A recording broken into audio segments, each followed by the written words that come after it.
Hi friends, ఈరోజు సరదాగా ఒంగోలులో జరిగే ఒక రిసెప్షన్కి ఫ్రెండ్స్తో కలిసి వచ్చాం. ఒంగోలుకు 17 కిలోమీటర్ల దూరంలో కొత్తపట్నం బీచ్గా పిలువబడే పల్లెవాగు బీచ్ ప్రాంతానికి వచ్చాం. చేపల వేటే ప్రధానంగా ఉన్న ఈ బీచ్ ప్రాంతం పొడవునా చేపల బోట్లు, వలలు, మత్స్యకారులతో నిండిపోయింది.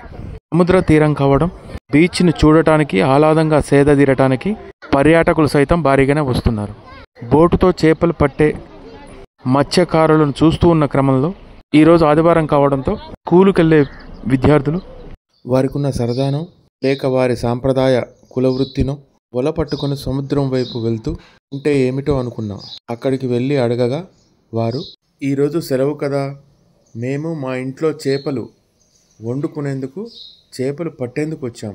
సరదాగా వారు చేసిన ఆ ప్రయత్నంలో వారికి సరిపడా చేపలు దొరికే వరకు అలా వలతో సముద్రంలో ఎంతో నేర్పరితనంతో పట్టడం ముచ్చటేసింది.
ఇలా వారు 3 నుంచి 4 సార్లు వల వేసి వారికి సరిపోను చేపలు పడ్డ తర్వాత ఇంటికి వెళ్ళారు. నాకు చూడటానికి చాలా ముచ్చటేసి ఈ వీడియో తీశా. ఓకే ఫ్రెండ్స్, ఈ వీడియో మీకు నచ్చినట్లయితే please like, share and subscribe.